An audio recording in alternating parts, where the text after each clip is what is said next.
Good day, family. Welcome to the Wealth Academy. My name is Lonobo Fololo. I'm the CEO and founder of the Wealth Academy, and I'm the property investor. So in today's video, we are delving into the 5 tips to help you improve your credit score. For most people, investing into real estate or other expensive assets like vehicles, it's almost impossible for you to do so using your own cash, or even to try and save up money for you to be able to buy these assets. It's almost an impossible task. Now, what we have at our disposal is actually the ability to use credit to invest and to buy this type of assets, whether it's real estate or whether it's a vehicle. And therefore, it's important for us to understand, what is it that we need to have in order for us to best qualify for credit. Now, one of the tools that the credit providers, financial institutions will look at when assessing your credit, your credit worthiness is your credit record. Now, your credit record is but one of the tools that these guys actually look at, but there's a lot more that they look into. But this is like your gateway into your application sitting with the credit managers.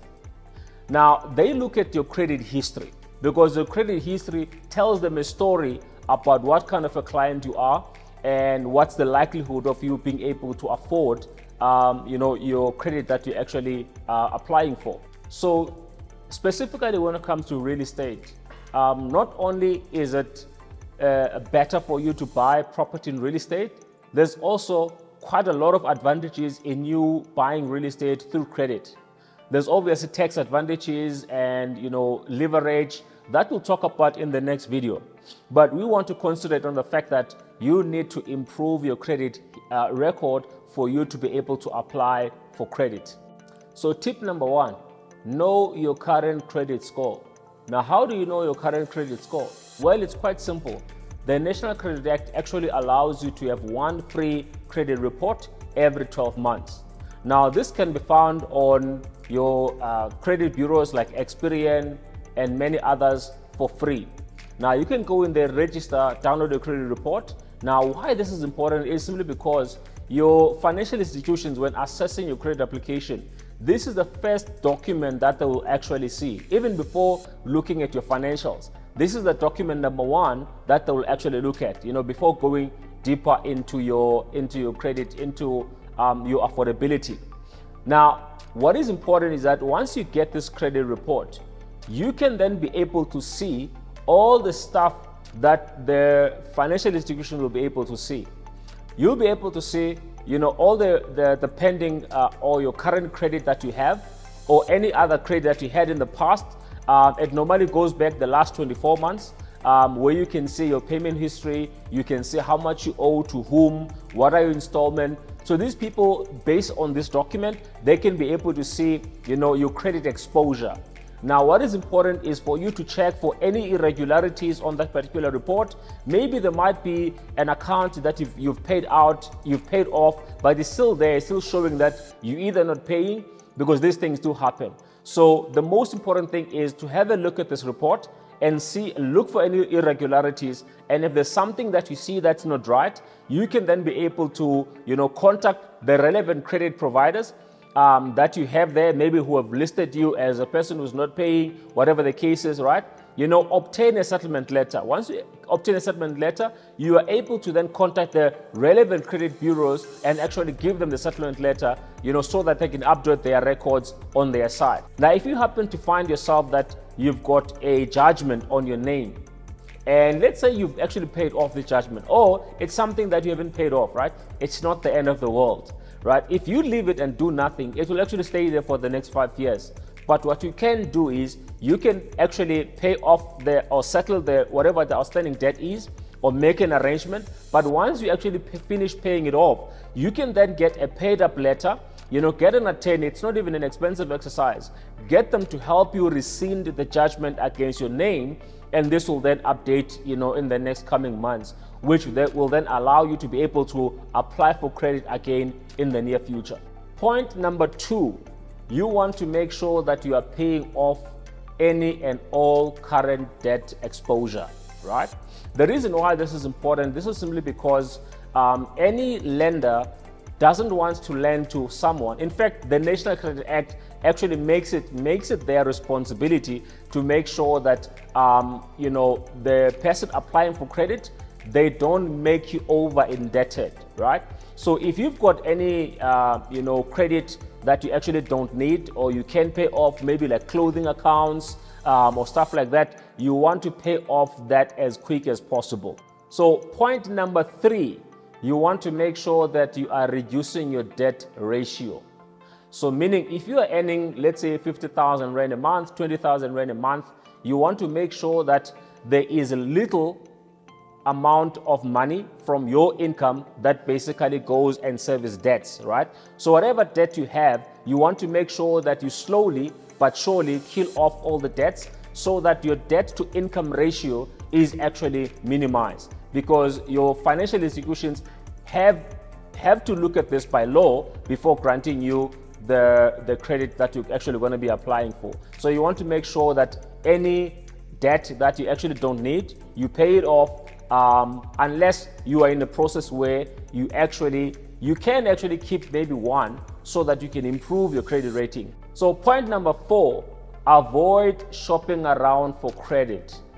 Now, every time you go into the website, you're looking at a car, and want to check how much you qualify for, you punch in your numbers, you really love this ride, you really, would want to get this ride one day, and you punch in your numbers, it tells you how much you qualify for, and maybe to your surprise, you might find that you qualify for the ride in terms of those numbers. But then the next step normally is you giving them consent to actually do a credit report or a credit check on your name.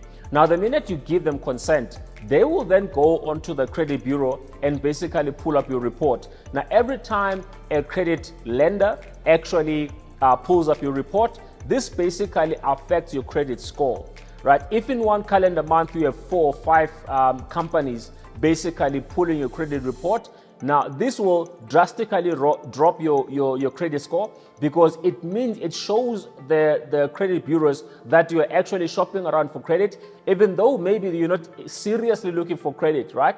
Now, but this negatively affects your credit rating. So you want to make sure that you minimize any and all credit checks against your name, especially in one calendar month. One credit check in one calendar month, maybe it's okay, but you don't want to do more than that. So if you are shopping around and you know that you're not in a position to be buying a car, please do not give consent for them to do a credit check on your name. So point number 5, if you are married and you're married in community of property, you want to make sure that all the above steps that we've discussed, you want to make sure that your spouse actually does the same. Now, what a lot of people actually make a mistake of, they actually think if the husband, let's say for example, is earning 50,000 Rand, and you want to use his income to basically qualify for the bond. Let's say the wife is earning 10,000, 20,000, but you don't want to consider that. You actually want to consider the husband income for you to apply for a bond. Now, when it comes to the credit application, right, the banks or the financial institution that you actually are borrowing money from to purchase your property, they will actually look at both. So if one has a low credit score and the other one has got a high credit score, the one with the lower credit score will basically bring down the one with a higher credit score. So you want to make sure that you are both in sync in terms of what you're doing to improve your credit score, as this will be taken into consideration when actually applying for a bond. Right, so in conclusion, I actually want to give you this bonus tip, and that is, if you happen to get a bond, let's say from a Standard Bank or FNB, whatever bank it is, and you find that the interest rate is actually not favorable, but it's the only institution that was actually willing to give you the bond.